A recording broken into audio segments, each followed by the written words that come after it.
muuqaalkeenna caawa waxaan ku soo qaadan doonaa tuugada sida fudud wax u xadda ama iyagoo laba ah sida ay u xadaan dadka.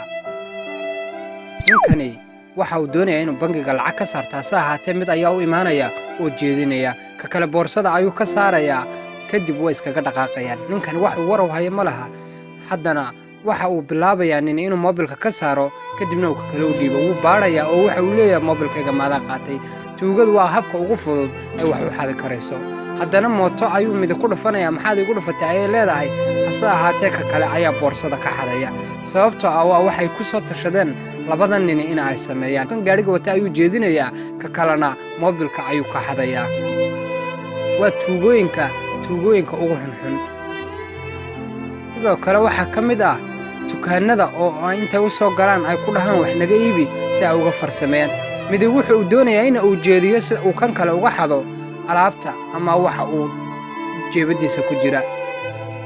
waxaa ka mid ah iyaguna hudheellada oo marka uu qofku uu saarto miiska ama uu saarto kursiga koodhka ama alaabta wato, uu ka kale inta uu daba fadhiisto uu ka saarayo. tuugtani waa qaar isku soo bahaystay in ay ummadda xadaan. kani waxa uu doonayaa inuu haddana moobilka ku jiro gudaha uu ka xado. ninkani wax uu warow hayo ma laha, waayo waa iska hurdaa.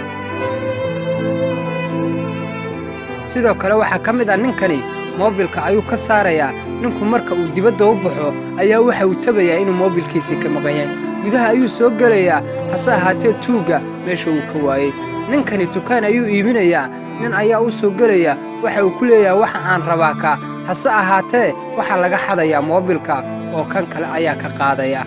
wuuna iskaga dhaqaaqayaa maadaama uu arrinkiisa sidaa ku fashaday. barnaamijkan waxaa idiin soo diyaariyey anigoo Idris Xasan Maxamed ah. waxaan idinkaga tegi doonaa wassalaamu calaykum waraxmatullaahi wabarakaatu.